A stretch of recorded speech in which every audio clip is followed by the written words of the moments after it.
the door. We have a handful of seats over here that are empty if you want to come around and have a seat, please.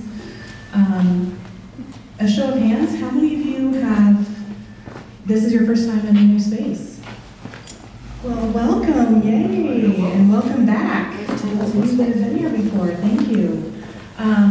We are really excited to be here this evening. We have our esteemed panelists here that are oozing with stories, and I'm really excited to hear them myself. My name is Kendra Roberts, and I am the Director of Public Engagement here at Blackfish Gallery. I'm relatively new, been here for just over a year. And I'm really excited to be here and celebrating 45 years of Blackfish. It is a testament to the legacy of all of these artists whose work we are surrounded by, that we've been around for 45 years. Pretty amazing. So thank you for being part of our celebration this evening as we hear from these wonderful panelists. And I have a couple of PSAs. If you could please silence your phone. It should be keep the song dance to the end. And then if anyone needs to use the restroom, please find Robert over here. It's a bit of a maze back there, but please don't be shy. We want everyone to be comfortable, so find Robert and he'll show you where back into the maze and home again. I always get really excited at these, and I need to make sure that I'm not forgetting anything. We are pleased to have Barry Locke here, who's the writer and author of Portland Renaissance. It's a really wonderful journey through the creative ecosystem here in Portland, so be sure to check that out. We are also surrounded by the artwork of 10 founding members of Blackfish Gallery, so think about that as you're hearing the stories this evening, and you're surrounded by the work that they have made. 4 of those members are still active, which is quite amazing. Here at the gallery. Here at the gallery. Yes, here at the gallery. We also have work by Rory in Gallery 2 over here, and her work is really stunning wood-fired ceramic work. And then in the James Edward Gallery over here, we have Yana DiMartini's journey and retrospective of her printmaking work throughout her career as well. All right, I'm going to introduce our moderator this evening, Eddie Reed, whose work strives to spark the meaning of life conversations that question America's social constructs and contradictory moods concerning beauty, taste, and power through the use of social realist storytelling, color-rich action painting, and sacred symbolism. Reed holds a doctorate of education, educational leadership, and policy studies from the University of Washington, and a Bachelor of Arts in Education from the University of Maine, Machias. He has been a member of Blackfish since 2021. So thank you all again for being here.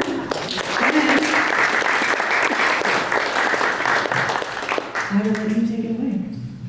Outstanding. God, I love how you read that.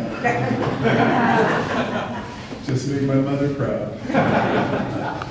Welcome everybody, and today I've been really, obviously we all have here at the gallery been really looking forward to this. This is Founders Month. We get to talk to those who had that incredible idea of, who had that incredible idea, which you are in the midst of right now.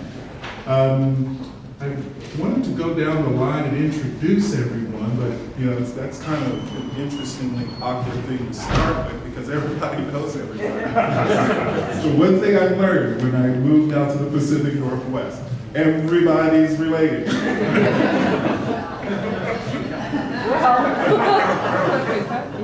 Well, they act like. We have all the way at the far end, if you haven't been familiar, that's Paul Missile.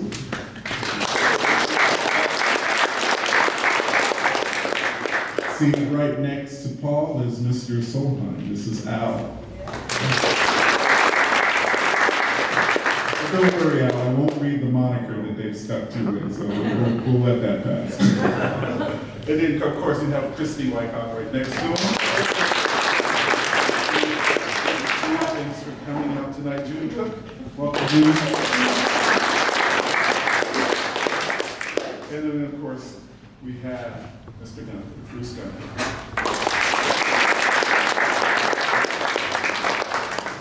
Okay, I'm going to start all of you out with considering giving thought to this question, and we'll just start with my mother's training is what it is. We're going to start here too, and then online you can fill in. Here's the question. Okay, 1979. Are you in your way back machine? Okay, good. 1979. What was it that triggered the thought of organizing a cooperative, nonprofit right? Phenomenal question. With your friends, no Yes. less. Let's see. Well, it actually started because there were not enough galleries here. There were more artists than there were galleries that could hold those people. And so there were early meetings at Jim Hibbard's. So it's really from Jim Hibbard that we have Blackfish on. And what can I say? There were many meetings at his house. And the big question, I think initially, was whether we would be nonprofit or trying to make a profit. And we definitely did want to make a profit. Whether we ever made it that would be another discussion. So I'll leave it to somebody to continue that. Is there anyone? Go ahead, add into the story. This is intriguing.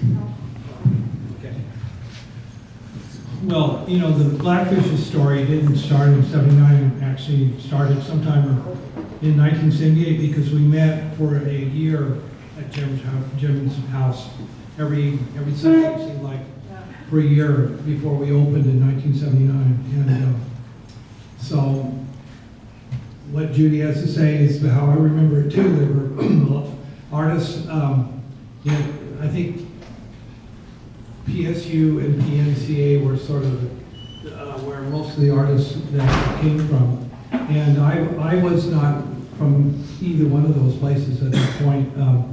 I was a mailman, and Jim was on my route. And he was the first Portland artist that I met. And so he was out on the sidewalk, and I gave him his mail, and he found out that I was a printmaker. Of course, he was a printmaker, and he had a litho press in his basement, and he invited me to come and make a print there, and which I did. So, and then later on, he invited me to take part in Blackfish. So, Jim was an important person for me. I jumped in to talk about the landscape that the gallery was formed against, because I think it's a truism anywhere in the world. There are never enough spaces for exhibitions of artists' work, and rarely enough patrons to make a living, and institutional responses are limited, even more limited. And so to find this gallery after 45 years still prospering with more artists wanting to get in the door than there's space and memberships for them to have, and still not enough galleries to show the number of artists that this community and the nation produces is not bad. And that happened because we have an environment in which we had the 7th museum and art museum in America was opened in Portland, Oregon in 1897. One of the first art schools was 1907, I think. The Museum Art School opened. And then the academic community blossomed with art as a major with the post-war period. And so we have a dozen institutions training artists, providing opportunities for future collectors to learn about art. Turns out that class is not as popular as it needs to be. But in this community, before 1979, there were, I count 4 galleries. 1949, Louis Butz, who was an instructor at the Museum Art School, started the Karuba Gallery with his first wife. It lasted a few years, I think, well, I know it closed in the gallery. Actually, you raise an interesting point, because the gallery opened in 49 when Louis and his wife married, and it closed in 55 when they divorced. But it had an impact because it was an artist-run space. Artists who were looking at the community and engaged in the community. And that was different than the Oregon Society of Artists, which had been around since 1926 and had opened a space, a building in 59 for traditional realist artists, a more traditional attitude about the landscape configuration than Karuga Gallery, which was determinedly modernist and aware of New York because of Louis' connection. Then, in 59, the rental sales gallery at the museum opens and has continuously provided a sales outlet connected to the museum, where the Museum Art School faculty and other artists in the community could show and sell their work, and it continues to today. 61, the Fountain Gallery is established, the only gallery in the history of the city that has had adequate funding and support to keep going for a number of years and for the artists to make a living. The Image Gallery opened in 61 in a house in Northwest Overton and became an outpost for an earlier generation of artists. Runquist Brothers, Voorhees, Wendt, the artists who came in that first wave of artists in the first quarter of the century. I'm going to stop here, I promise. Al? 68 and 70. I'm going to move this. Well, okay, but there's the Sally Judd Gallery and the Ann Hughes Gallery. Sally Judd Gallery was started by Louis Butz with his third wife, Gloria. And so, for some of us who remember these pieces, it operated until 75, and Ann Hughes took over. And then PCVA, Portland Center for the Visual Arts, in 73. So, and that was down here in this zone with Jameson Gallery. And suddenly the city was connected intimately through its artists to artists in New York and artists in Los Angeles. And the perspective changed for what could happen in this city because the Art Museum was struggling to find a voice with the present as opposed to the past. And here we are. Blue Sky Gallery starts, Blackfish starts, and suddenly the artist community takes control of an important vehicle for their voice and what's happening. Okay, I'm going to stop. Are you sure? No. But I think it's important for people to understand it's very important. that there was this landscape where there was not enough, but there were these important sprouts, these important connections, always with an artist in its core of the beginning, always inspired by these. Al, you have really one of the more unique perspectives of the panelists in our earlier talks. As you claim, you're just a realtor. That's what you told me. So, you have this gallery scene that's developing around you in a space here known as the Pearl, which really wasn't quite there yet. Well, there were a lot of things happening here that weren't apparent to a lot of people. Many of these buildings housed a lot of artists, and I do know that the reason that the Pearl District is called the Pearl District is because Thomas Augustine, who was a gallery person down here, saw these old brick buildings, and within them were studios, and those were little pearls within those structures. And so, I came down here, and I was a real estate investor and adapted to what I saw. But I always have said to everybody that nothing changes neighborhoods like artists and street trees. And actually, the artists in these industrial areas, they do, and with the energy of the artists.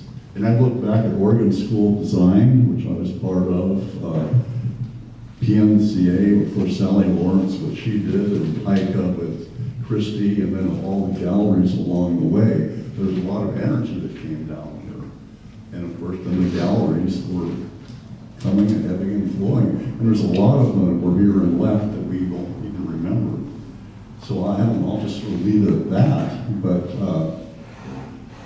I think we're just very fortunate here to have that mixture of old and new, the location right next to downtown, next to Northwest Portland, the historic districts. It was sort of a natural.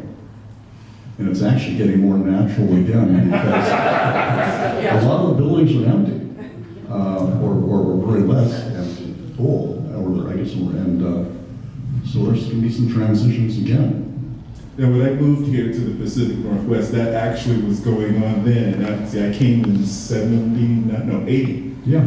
And that was the conversation, both Seattle, all the newspapers in the region was just that, the inability to fill the buildings, a track. So here we are again. But it turned out, everything's sorted out, so there's hope. Things will sort out as we go. Mr. Missile, you're awfully pensive down there. Give me your insight. 1979, Wayback Machine. Wayback Machine.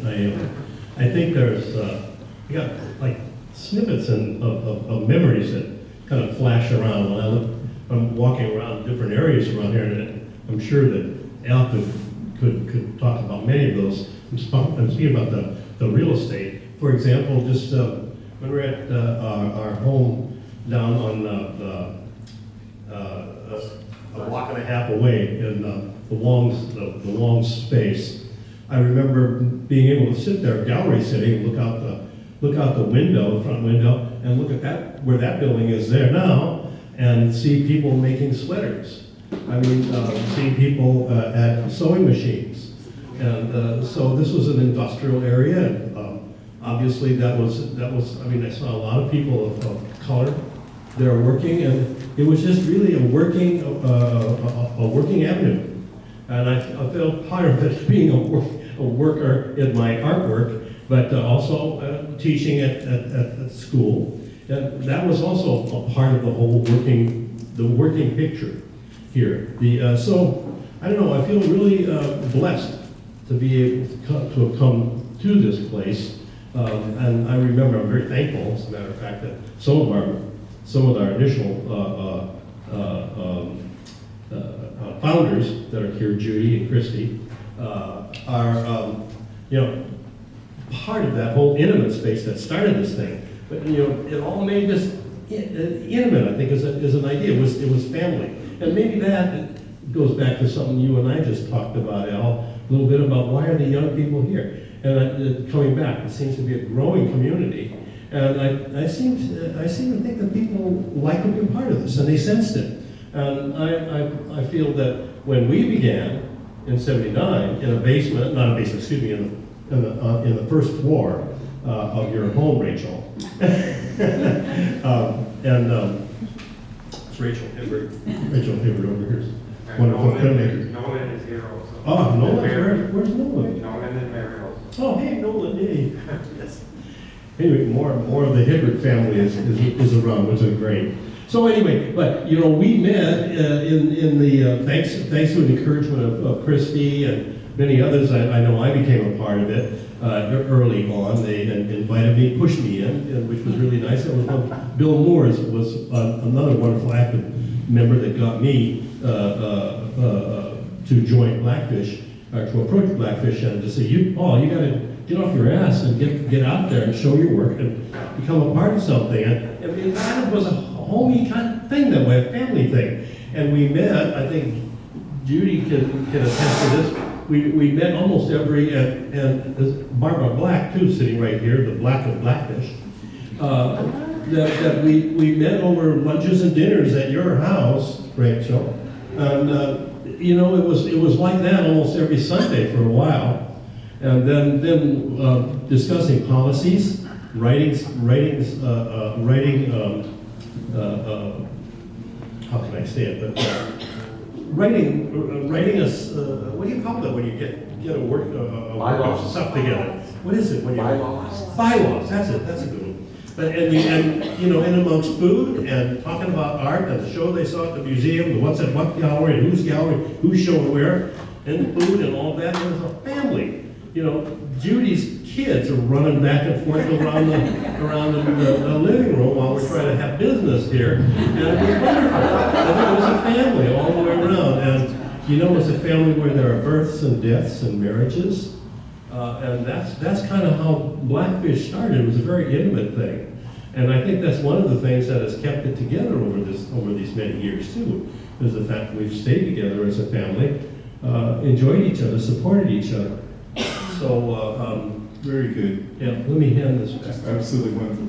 I have a, Well, I just wanted to add something.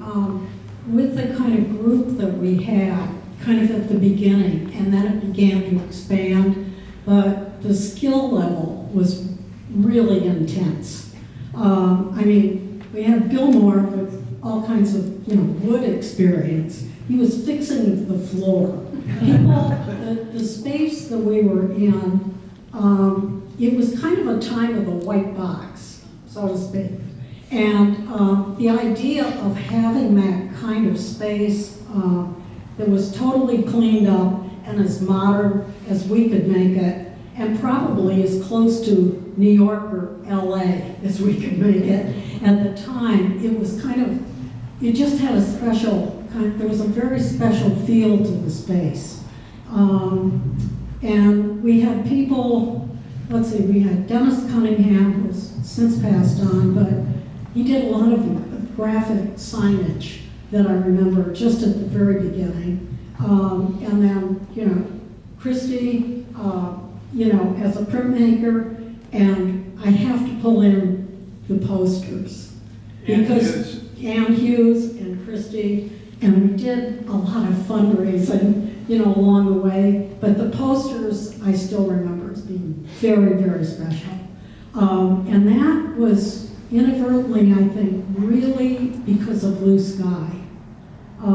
Because Blue Sky started on a tiny space on Northwest 23rd that used to be a laundry.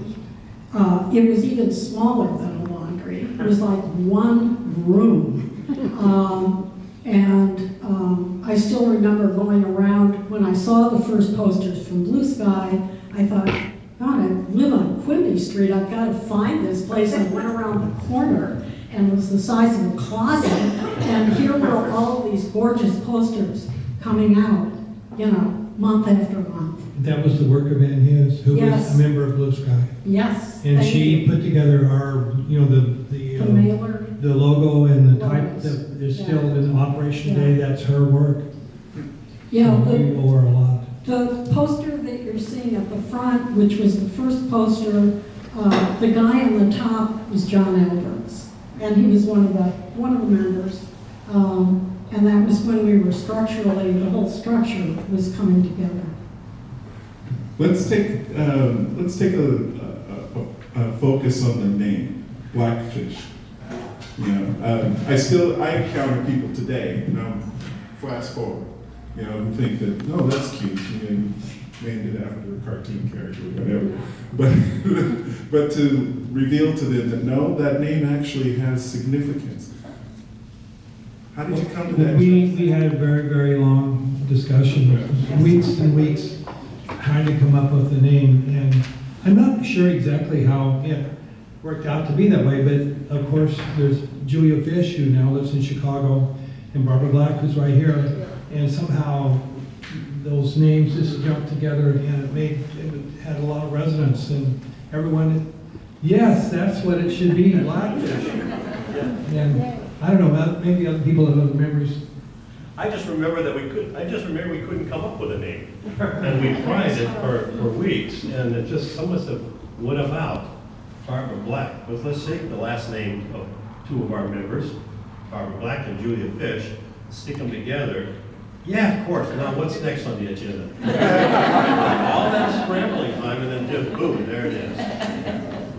Believe me, Barbara, they have a lot of reference for you.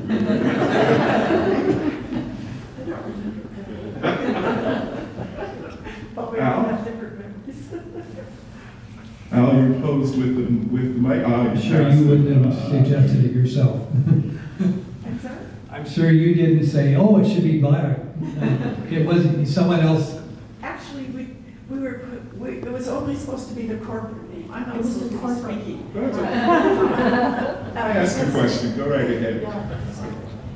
We needed to incorporate, in order to start, the modest dues, I think they were $30, because we needed to hire a director and get serious about looking for a space and things. And so we thought about the funny lawyers' names or doctors' names, and so we started looking for putting together just for the corporation, not for the gallery. And I remember Miss Moore was one of them. Proponents, Bill Moore. But the one that got the loudest laughs was Blackfish. And Jimmy Fish and I. And then for 6 months, then when we went to open the gallery, they wanted to say, some people wanted to name it 622, which was the address of that old 625. place. Okay, yeah. Or 325 Northwest 6 is what it was. Yeah, I'm not good at this, yeah. But then everybody, Blackfish had been in use so long, they just went with that. Outstanding, thank you for that. I came across an article about Portland I think it was a few days ago. This is political time, we're into that cycle now. And the article was recounting how Portland was perceived across America. At that time, it was 1980, let's say 84, 85. Herbert Walker Bush was president of the U.S. Everybody remember that probably? But he made a comment in the newspaper. He referred to Portland as Little Beirut. Right. So, because he said that every time he came to town, my thought was he came more than once. But every time he came to town, there was these protests, right? So I thought when I was reading that now that's an interesting atmosphere to grow an aesthetic endeavor like an art gallery.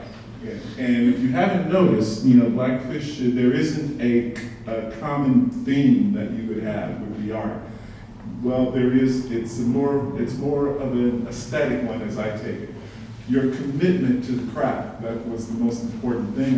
The lesson I've been taking from looking at the work of all of you as our founding members and thinking about now. So, what do you think about that focus of commitment to craft as you're using it as your selection tool, if you will? Am I on base or off base on that? well, I would say that there were a lot of skilled people in the gallery, and there was a commitment to craft, but it was always in service of what they were trying to say. So it wasn't craft for its own sake. But of course, someone like Bill Moore, you can't help but think of craft and how wonderfully he's able to work with wood and there, Dennis Cunningham, who seemed to be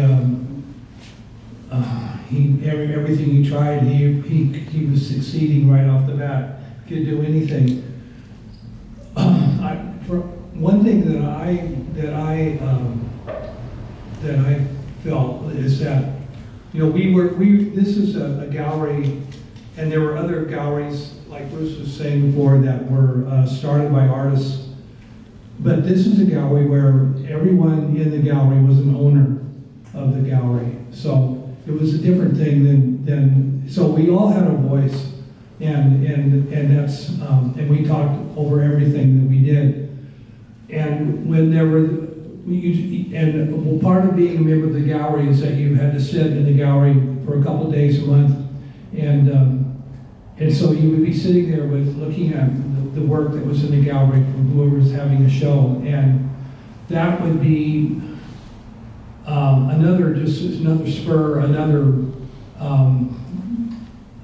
spur that you were inspired that you weren't going to let down the team. You needed to make some really great work to live up to what you were looking at. So I think that really was an important part of the gallery too. Yeah.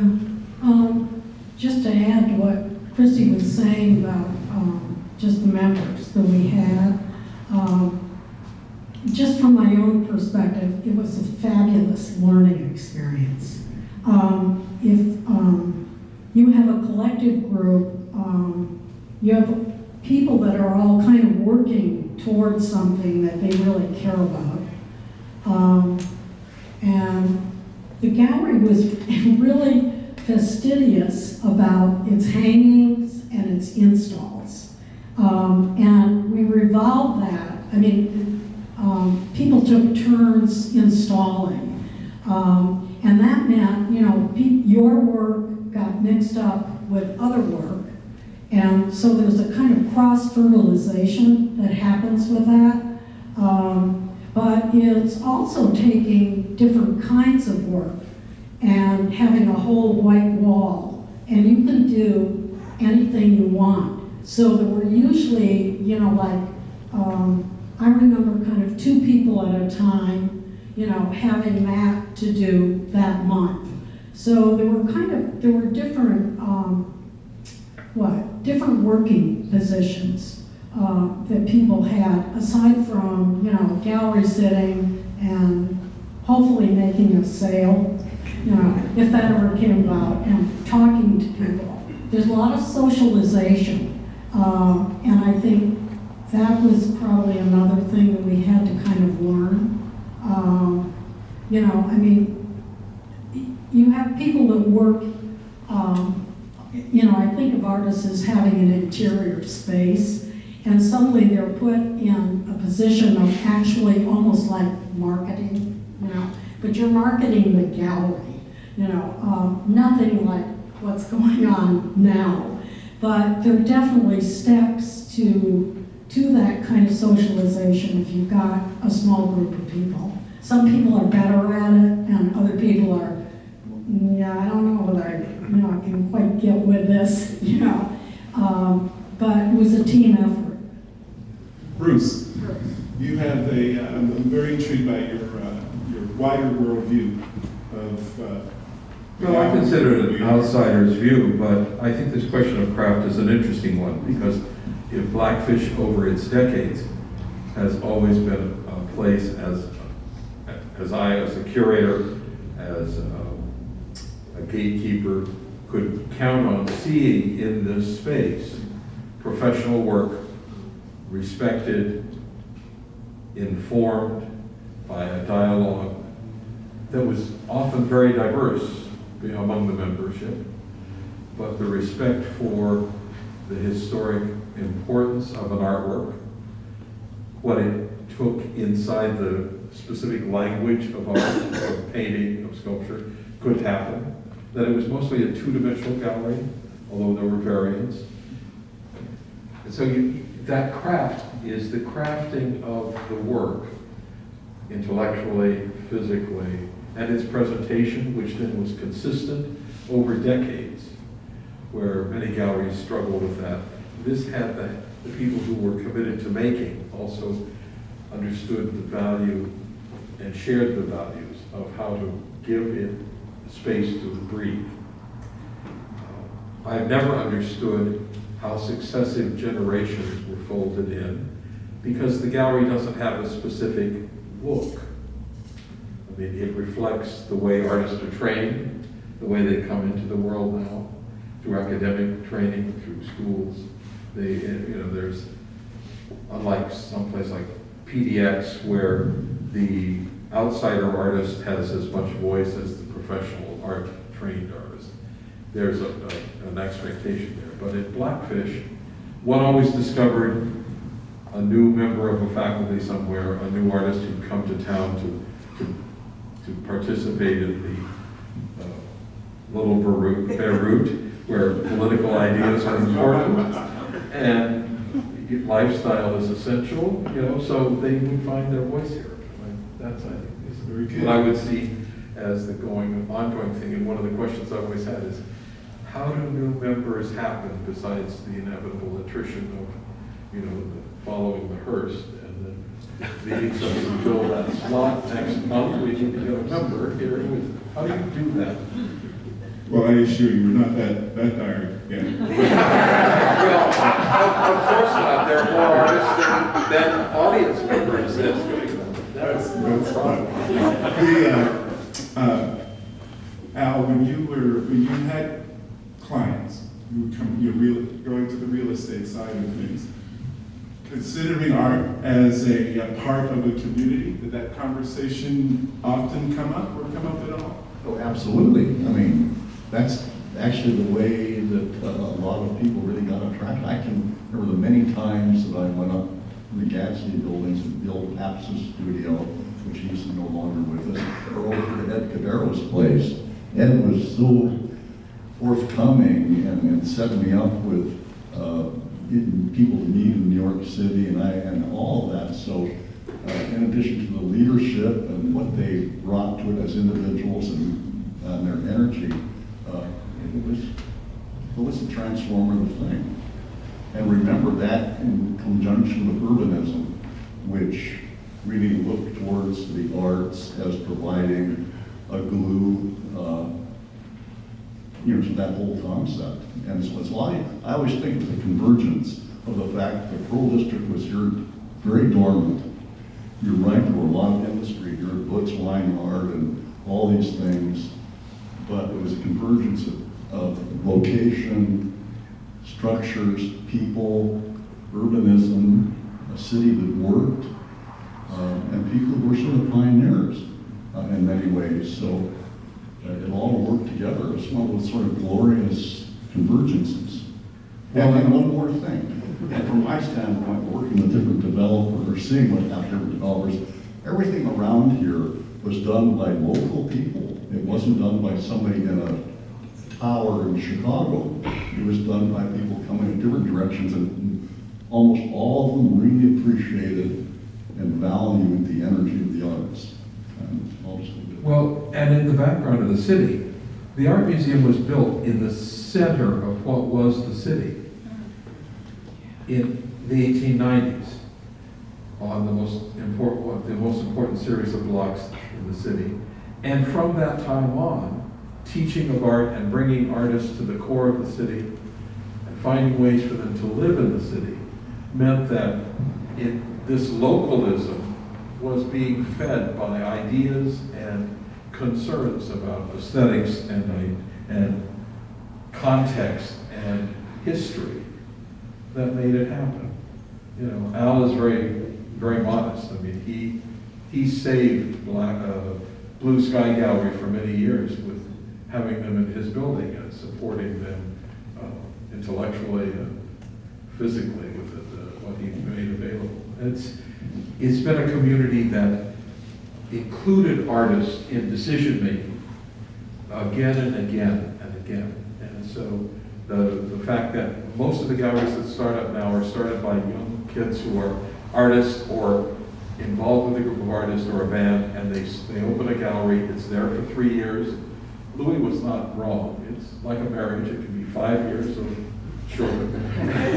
Ann Hughes, who was in the gallery business for, I think, it's interesting, you can never find the years that Ann Hughes Gallery was around. But it appears to have been 75 to 77. But she was an active part of everything else. Yeah. Bookstores and coffee shops and places where artists met and had those endless conversations, splitting hairs until they get the bylaws done. I think another important thing, when talking about localism and people making things here that they wanted to use, is that where Portland was on the West Coast in the United States, we were far enough away from San Francisco and LA and far enough away from Seattle that we basically, if we wanted something, we had to make it ourselves, and we did. We wanted to make it ourselves. We wanted it to be what we wanted it to be, and that's the artist owner aspect of Blackfish. We wanted our art to be treated with respect, and we were going to give it that respect ourselves and hang it the way we wanted it to be installed and on all of that.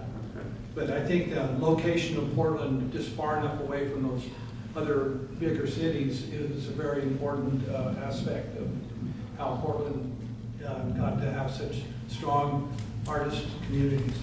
On that spirit of community and building things together, I just want to remind everyone you'll get a chance to ask your questions as we're moving along. So, thank you. I have one thing I want to add, just, you know, I was truly part of the formative group down here, I'm proud of it, but we also forget, and most people don't know, that Mike Powell was a good part of that.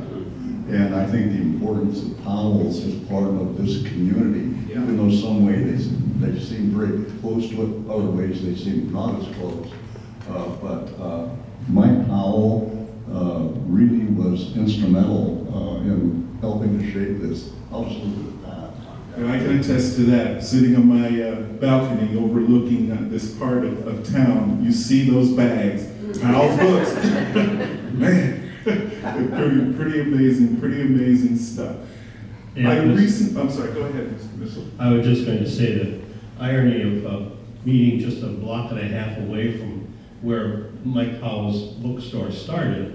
And actually the other one, the other great bookstore was the Old Oregon bookstore of Preston McMahon.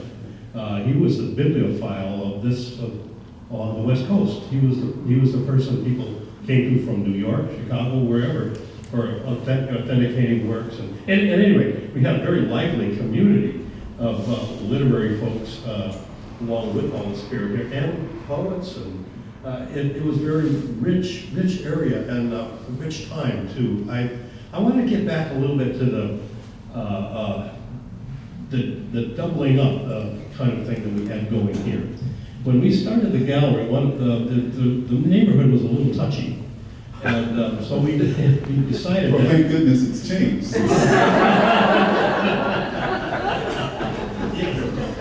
And so when we were sitting in the gallery, we always sat. We would sit together. There would be two of us sitting. So and then one would sometimes man some of the work in the back, and then others we would sit there at the front and greet people coming in, and that kind of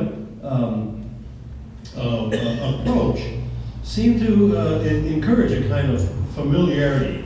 And we talked with each other, we talked with people coming in. It was very lively. I think I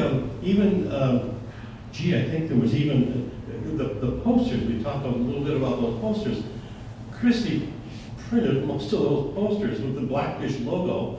Was the one that he authored, and I forgot what it's called, but at any rate, It's Palatine, and Ann Hughes did it. Yeah, oh yeah, okay.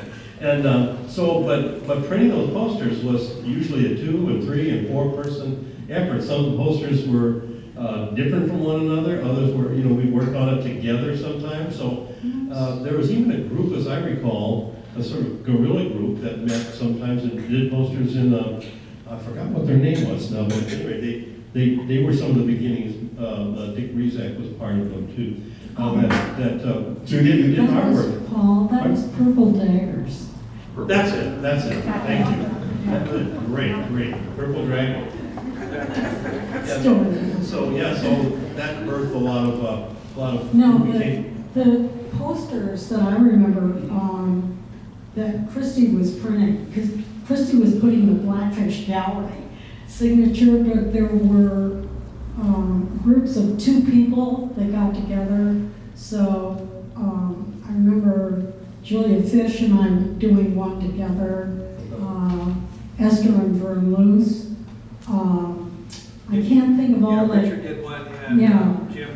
Yes, Jim, yes, Yeah. exactly. And Bob, probably. Bob and I did one too. my husband, Robert Hansen, did one with Jim Hibbert, I remember. So that duality situation was really something that I just think it did a lot creatively. Yeah. Because, there was a conversation aesthetically. People have to really decide, how they're going to work and how the whole thing is going to work together.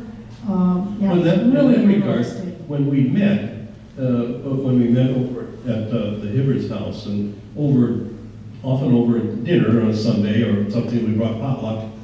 We discussed a lot of things together, principles that later became our bylaws. So that was an important thing, just getting together, being together. I had another point. Barbara, you went and snuck Yes, away. I wanted to point out that PNCA, which is quite a force here, in the beginning, it was called the Museum Art School, and it was in the museum. And the other thing that was interesting, at least to me, was I had 2 years of college at Reed, and then I dropped out for financial reasons, and then I found out I could go to art school and get a 5-year degree from both Reed and what was then called the Museum Art School. Yeah, every parent's dream. Very good. Let's go forward here a bit. Bring it to the present. I read a report that was handed out. It was this cute little booklet on by the city that was the contribution of art to reviving. I don't particularly like that word. Reviving, I don't particularly like that word, but nevertheless, the contribution of art and its contribution to the economic life of the city. You have the mayor in front of you. You have the governor in front of you, because that actually was a combination state-generated report. What advice would you give them in regards to, let's say, replicating all of these great highlights that you brought up about Blackfish Gallery and its contribution to the community? What would you say? What would you say to this new mayor or new mayor? I'm sorry, or governor?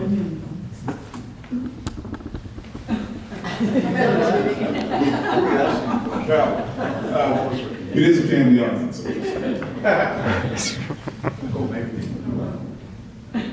I don't want to answer that. Do you have any ideas? The governor, maybe Hank Banner did. I mean, we all know the challenges we're following. We also know that things are just so disorganized. There's a city, county, state, metro, and nobody seems to be able to really get their act together. They've been working at this for quite a few years, and I guess we can try to be a little bit hopeful, but I'm not overly hopeful yet. But I'm going to say one thing. A lot of young people are coming to Portland. I always make a point when I see somebody who I know is coming, ask them, why don't you come to Portland? Well, because it's such a great city. The location, the people, the food, the arts, the neighborhoods. So while we have all of our problems, we're all worried about them every day. Cities are organisms, and they ebb and they flow and they change. And we're going through a process of change, but I do think the fundamentals of the city, through the arts and all the stuff we've all talked about, are there. And we can be hopeful. Yeah. So I don't know how I got into that.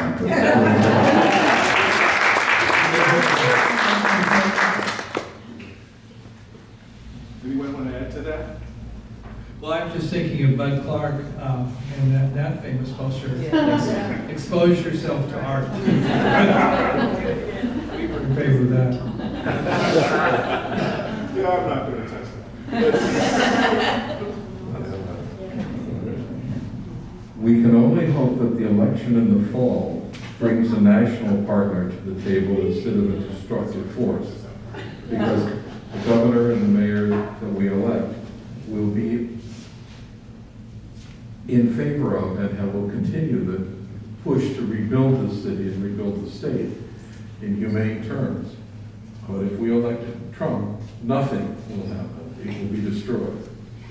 And we might as well all get over it and get in line, because it's not going to get better. You have only to remember the last year of Trump, when COVID was ignored, and thousands of people, 133 of my acquaintances, friends, and associates died in the first year and a half.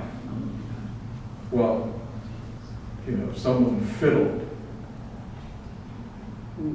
So anyway, about to the young artists who are coming in. Hey, I lived through emancipation, man, so I Hey,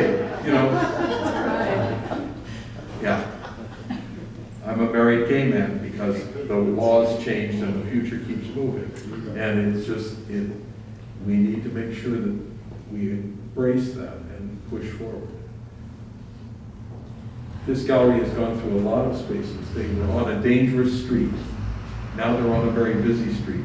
The Pearl will come back because of the investment in the community, the residents who live here, and the artists who continue to come down here to find inspiration and an outlet. Art supplies to visual stimulus of this gallery and the galleries that still occupy the Pearl. I have great hope, and they step around the social ills that we cannot seem to solve, even though we have funded millions of dollars of support for them, and the city and the state can't figure out how to spend it. Private enterprise will step forward. We'll find a solution for this, because we have before. You go back into history and you watch the way the arts fell asleep in the 30s and 40s here. Even with the WPA, there was still this kind of, there was no structure to support it. You know, we should all get up and walk out and buy art and move on with our lives. I'm sorry. No, you're good. Okay, we're going to turn this over to the audience now, and this is just tactically, so you understand how this works. There'll be 2 microphones. I have one, and our esteemed gallery director has the other. And if you would just kind of raise a hand, we'll try and get the mic to you. We will start over there because she's been waving at me. I don't know any money. First of all, I wanted to thank all the panelists for your insight and what you've achieved over these 45 years. I have a question for you also. I'm involved in the arts, and I think we have to be honest that how things were in the 70s and the 80s economically in all sorts of cities. We can look at multiple places in New York, Portland, Seattle, LA, etc. There was space. It was easier to have lower living costs, and real estate was a lot more affordable. Now, with arts happening, the next generation that's coming in, crushing school debt, how expensive it is to live, even to have access to a building.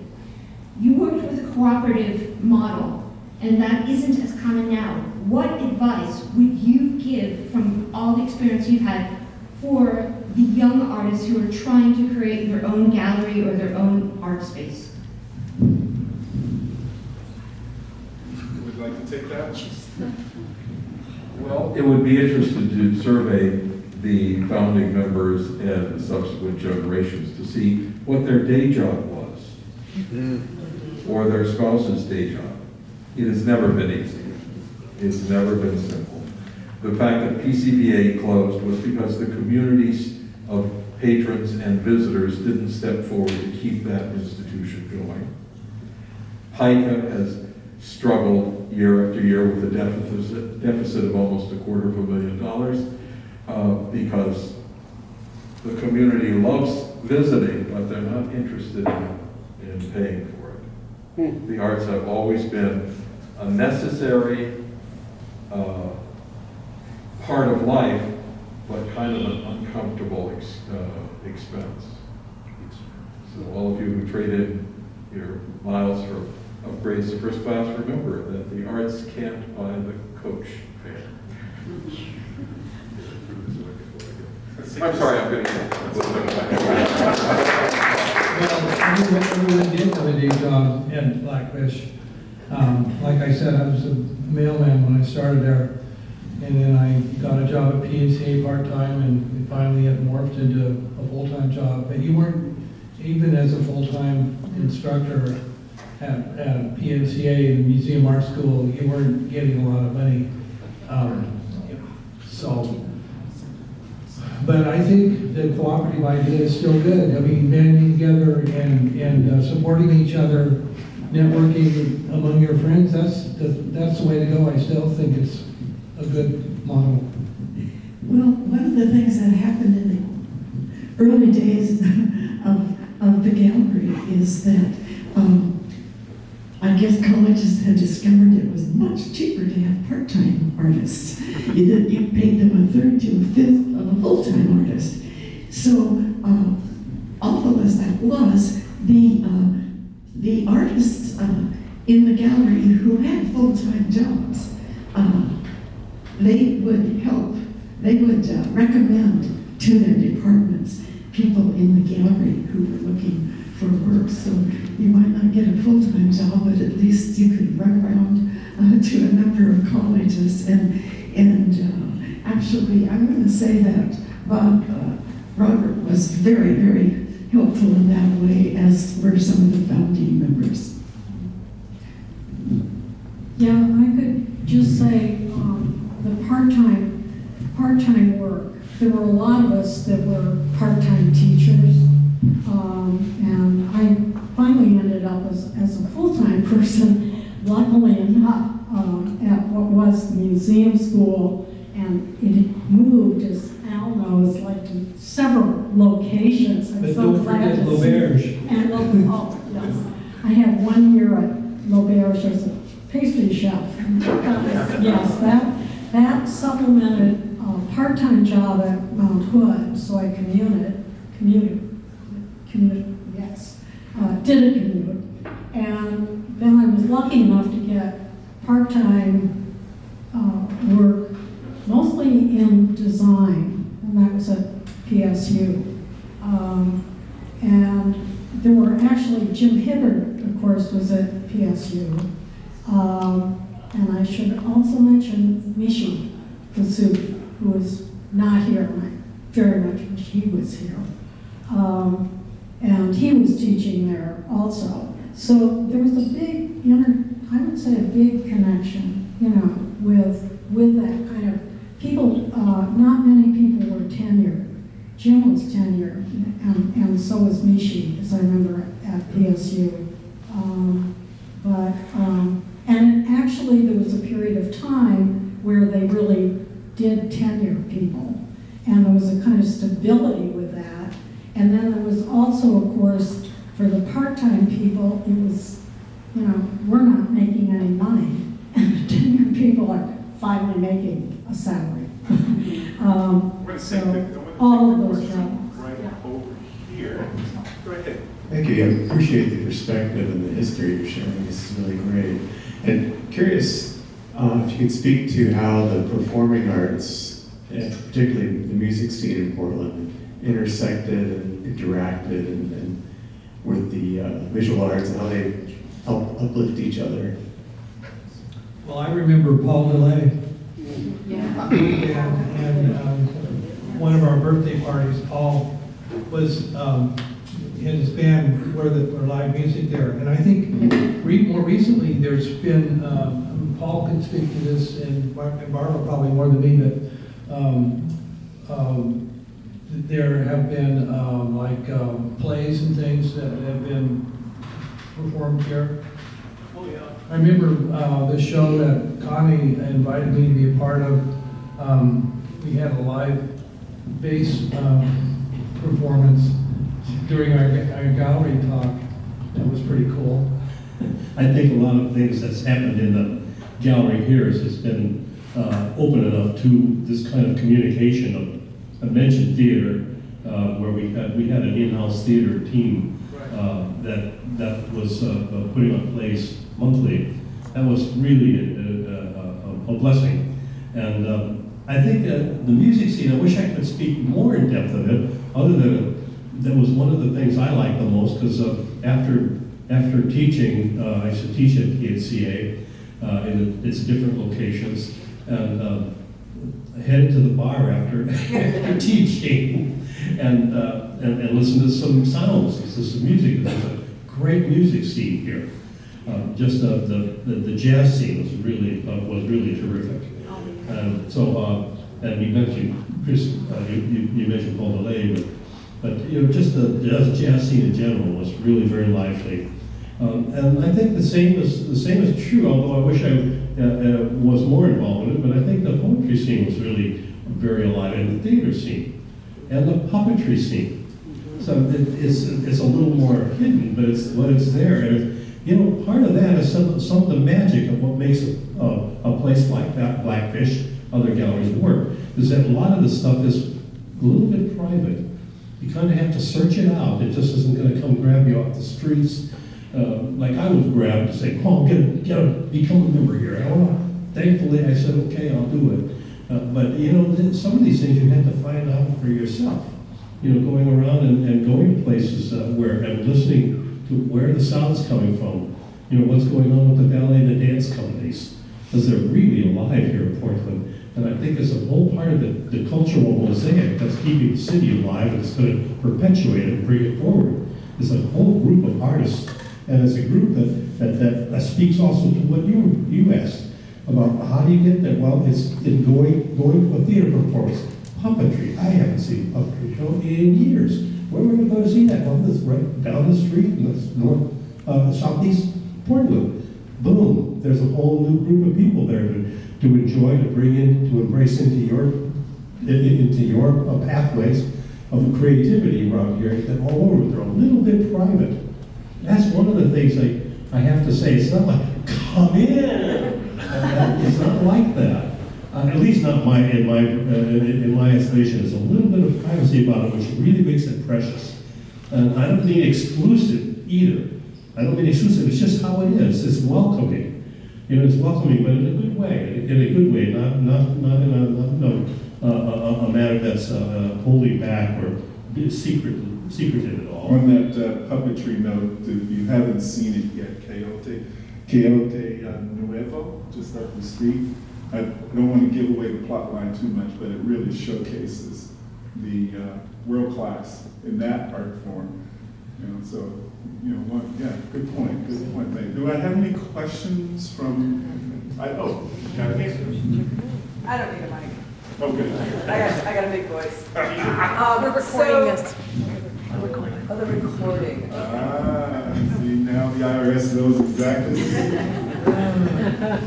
So, kind of this note of artists getting their first opportunities, getting recognized, one of the things that Blackfish has done over the years is an exhibition after graduation. So it's, and as an educator, along with my friend Nan, and most of the folks up there from PNCA, students from all over the state could apply to really many times have their first exhibition in a legit gallery. Can you talk about why you all decided to do that, how that began? Because I know for a lot of people from schools all over, this is, for a lot of artists, this is a seminal moment for them. It's their first time they really are being recognized. So I'd love to hear you talk about it.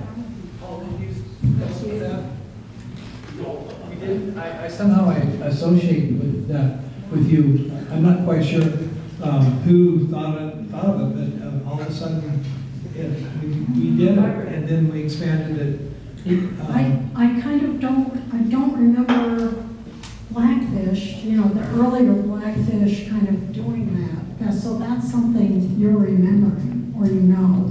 I kind of associated it more with this group, perhaps the newer group, doing this.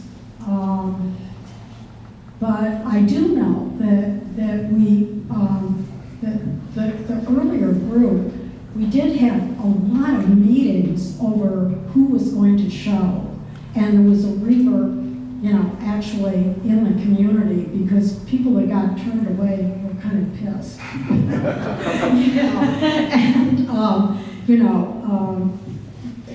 That was kind of, there must have been a little more money around at that point, and we had maybe a little more exposure, but we were getting people from out of state at that point that had suddenly kind of heard about the gallery and was like, oh, this is another place to show.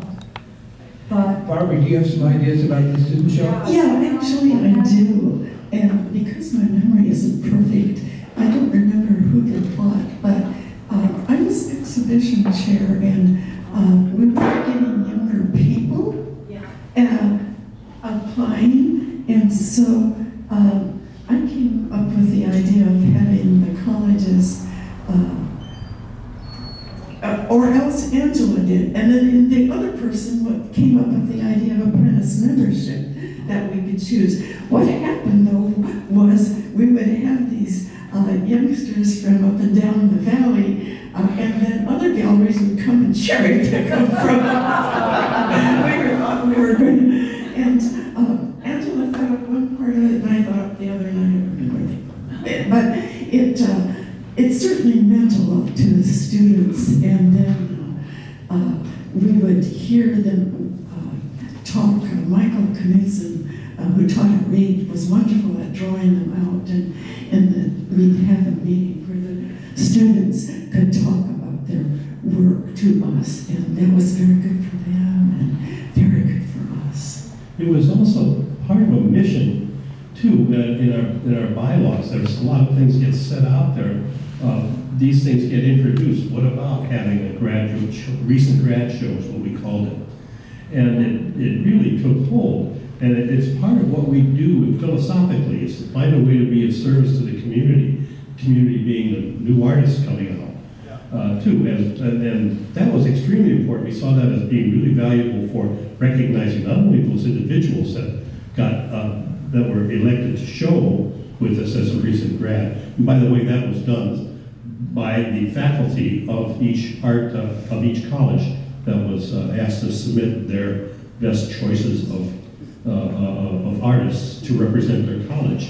So it was also not just showcasing the artists and their program, it was also showcasing academia or the academic profiles of the different schools throughout the state and up to Washington too, as a matter of fact. So I mean, that was very important as a service that we could do, and that's how one of the other things that's in the bylaws. What are you doing what is Blackfish doing for the community? How can we help the community? And that was one. The recent grad show was one, showcases the artists throughout the landscape, the West Coast of Oregon.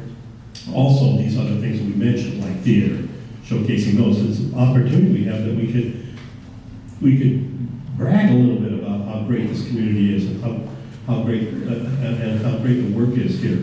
I mean, I think it's just really been a way for us to grow, all of us to grow. Yeah, I just want to add to that all of these programs that are being mentioned, we still do. And as a newcomer to the Blackfish world, it's really exciting to see the faces, the younger faces too, when they are coming in and ready to post their work. It takes me back, all those years when I was in that situation. Fred and Barney, Fred's not in my classmates. We all know that. So, well, thank you for that. But we still do these things. I think we got time for one. There you go. Another question. And we have another behind me. Oh, there you go.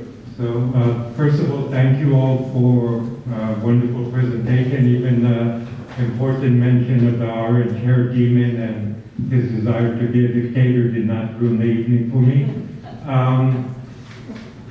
So also congratulations and thank you for the good work and working together. I was one of the co-founders of Laughing Horse Books, which was a collectively run bookstore coffee shop. And we were influenced by the ups and downs of real estate in Portland. It seemed like anywhere we moved in, we had to move after a few years because of rents. But a lot of the process, I would imagine, was similar here. A lot of discussions and debates, since we made decisions by consensus, and who slept with who also influenced all our political decisions. So that's probably something, when I want to hear gossip, maybe I'll ask one of you about it. But I'm wondering, in your crystal ball, it might be cloudy, but what do you see for the gallery in the next 45 years? Would you like to keep the model with changes in attention spans of many people in this world where they constantly have to check their emails? Do you see a point where this gallery one day would be based on TikTok art or whatever? Or would you like to, as much as you can, keep and build on the achievements you have already created?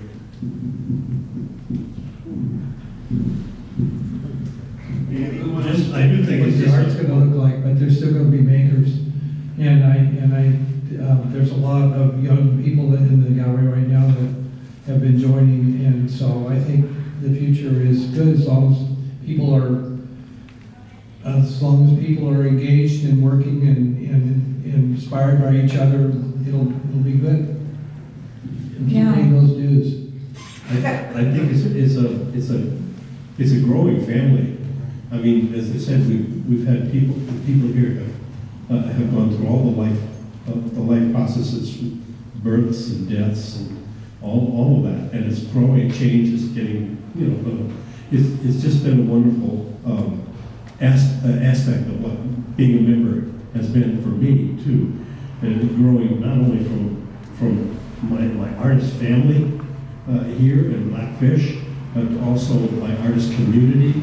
When I go to visit other people around the state, what are you doing? What's going on? And then just it's a family thing, really. So I feel very close to that. And then the community also, the business community, architectural community. I'm thinking also people like Jim Winkler, who's tremendously, it was a tremendous gift to the art community here.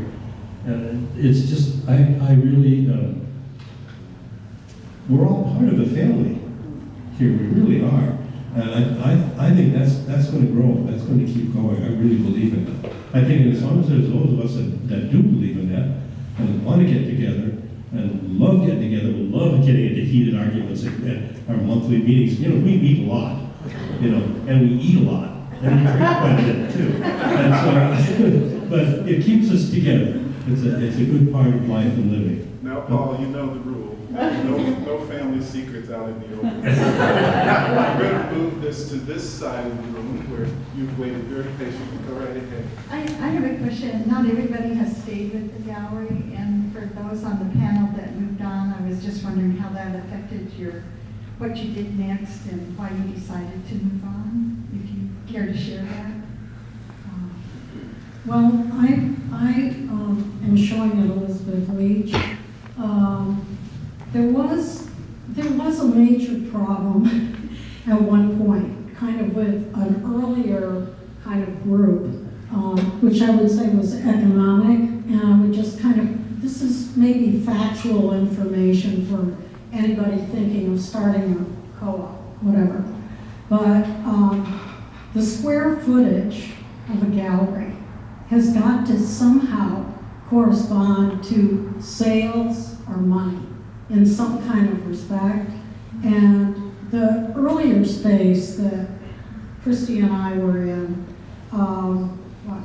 Southwest, I'm losing it. Yeah, 6. There was a side gallery, a side partition to this very large, very beautiful space. And we had a vote on adding that. The landlord said, why not sign on for this space? And at the time, I think the gallery was actually very well established. We were actually doing quite well. I mean, we were paying all our bills, and, there were some sales.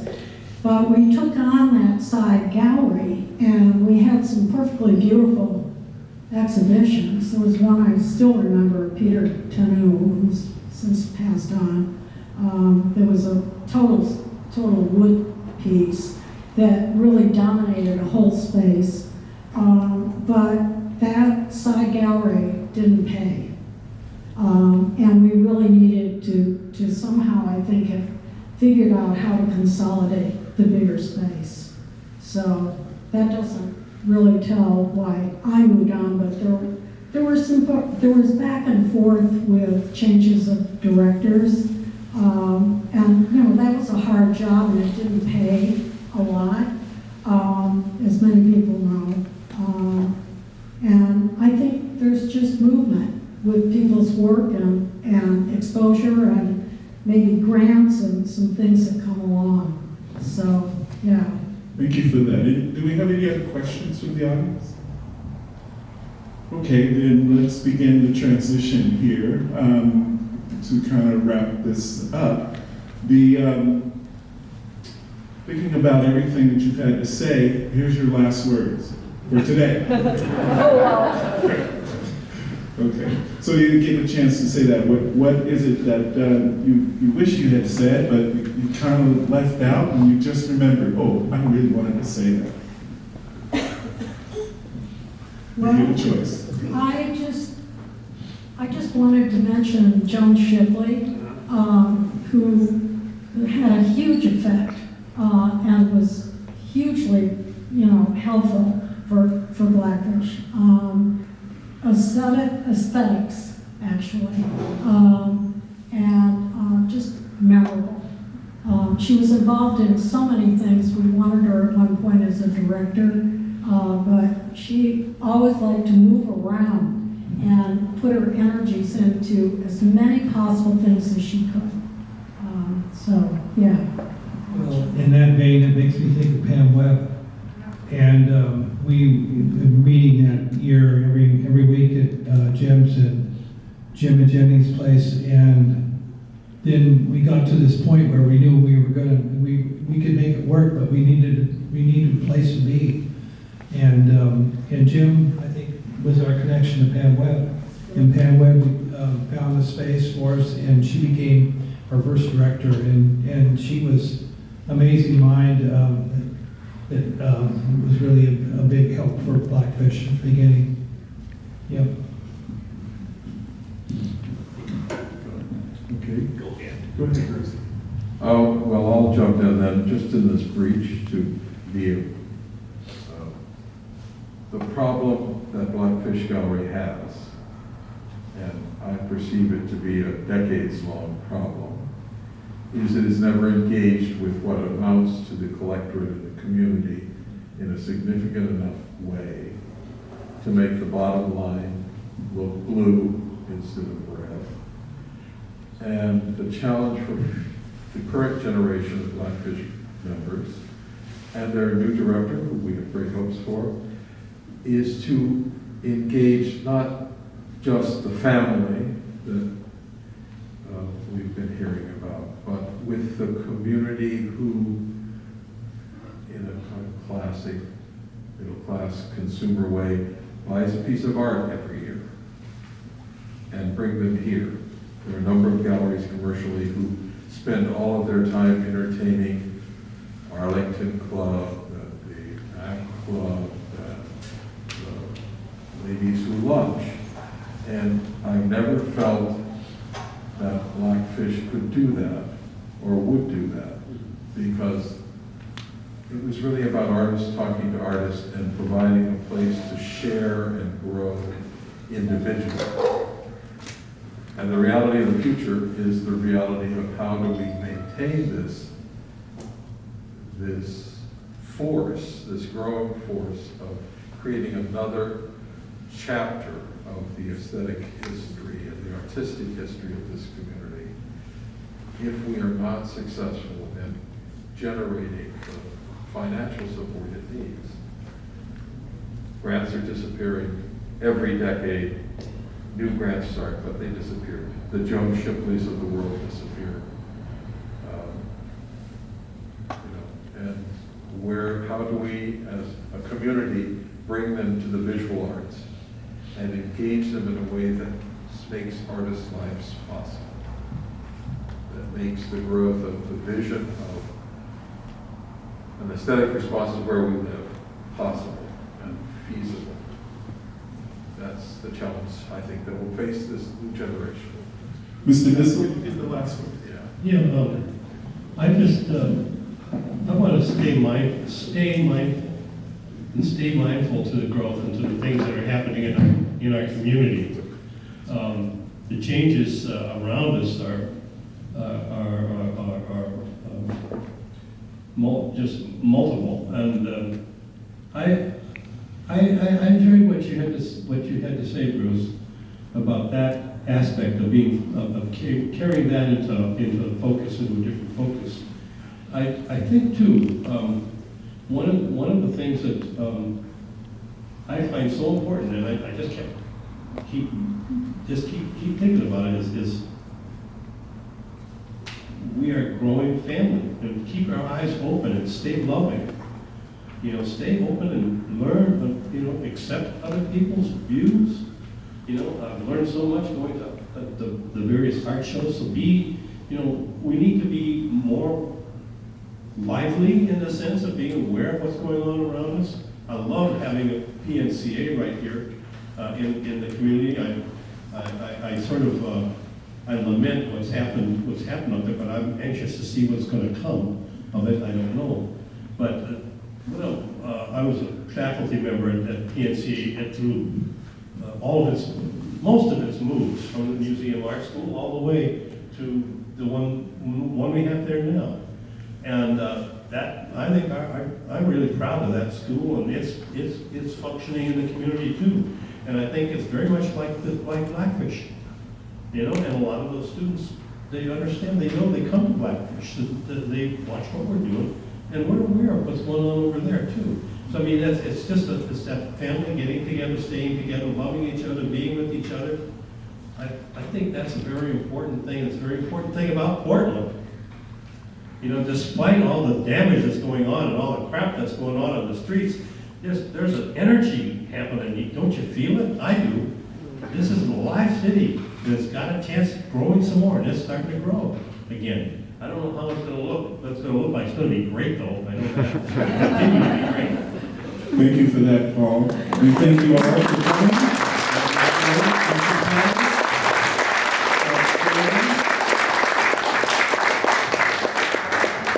Thank you all for coming, and a huge, enormous gratitude to our panelists. I also want to shout out the Blackfish crew that's been working hard for us to make this evening go very smoothly, from welcoming you into the space and setting up all your chairs and running all the sound and video. Thank you all.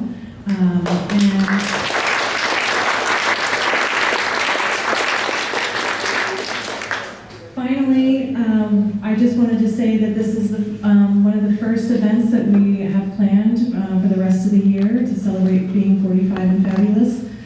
So if you'd like to learn more, please sign up on our mailing list. Ellen and Myra over here can point the way. You can also leave a business card, because we'd love to have you come out and play with us again. So thank you all again for being here, and have a good rest of your evening. Thank you.